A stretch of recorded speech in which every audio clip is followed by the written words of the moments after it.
അസ്സലാമു അലൈക്കും വറഹ്മത്തുള്ളാഹി തആല വബറകാതുഹു. ഞാൻ മുഹമ്മദ് സിയാൻ, തൃശ്ശൂർ ജില്ലയിലെ നൂറുൽ ഹുദ എഡ്യൂക്കേഷൻ സെന്റർ ചെറുതുരുത്തിയിൽ 1-ാം വർഷ വിദ്യാർത്ഥി.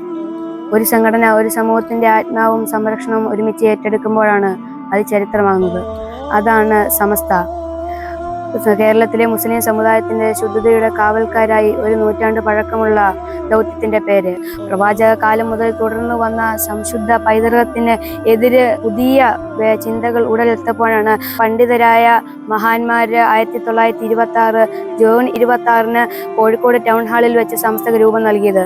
പിറവിയെടുത്തത് മുതൽ ശുദ്ധ വിശ്വാസത്തിന്റെയും പാരമ്പര്യത്തിന്റെയും പ്രതീകമായി മാറി സമസ്ത. സമസ്തയുടെ രൂപീകരണത്തോടുകൂടെ വിധേയങ്ങളുടെയും വ്യാജ തരീഖത്തുകളുടെയും ആത്മീയ ചൂഷകരുടെയും പേടി സ്വപ്നമായി മാറി സമസ്ത. സമൂഹത്തെ നബി സല്ലല്ലാഹു അലൈഹി വസല്ലം പഠിപ്പിച്ചു തന്ന അഹ്ലുസ് സുന്നത്തി വൽ ജമാഅത്തിന്റെ പാതയിൽ ഉറപ്പിച്ചു നിർത്തുകയും 1951 വിദ്യാഭ്യാസ ബോർഡിന്റെ രൂപീകരണത്തോടുകൂടി സമസ്ത വിദ്യാഭ്യാസ വിപ്ലവത്തിന് തുടക്കം കുറിക്കുകയും 10,000-കണക്കിന് മദ്രസകളും 100-കണക്കിന് അറബി കോളേജുകളും പ്രീ സ്കൂളുകളുമായി സമൂഹത്തെ ദിശാബോധം പഠിപ്പിച്ചു കൊടുക്കുകയായിരുന്നു സമസ്ത.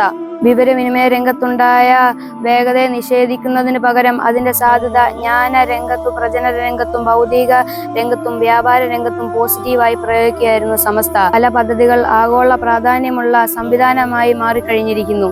വിദ്യാഭ്യാസ ബോർഡിന് പുറമെ സമസ്ത കേരള ജമിയത്തുൽ മുഅല്ലിമീൻ സുന്നി സംഘവും സമസ്ത കേരള സുന്നി സ്റ്റുഡന്റ് ഫെഡറേഷനും തുടങ്ങിയ ഒട്ടനവധി പോഷകങ്ങളുമായി സമസ്തയുടെ സംരംഭങ്ങൾ പ്രവശ്യമാണ്.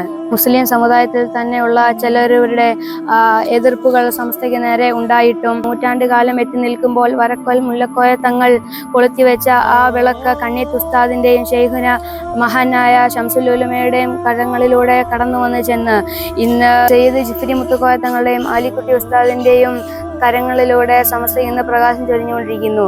മരണം വരെ സമസ്തയുടെ കീഴിൽ നിലകൊള്ളാൻ അള്ളാഹു നമുക്ക് തൗഫീഖ് നൽകട്ടെ.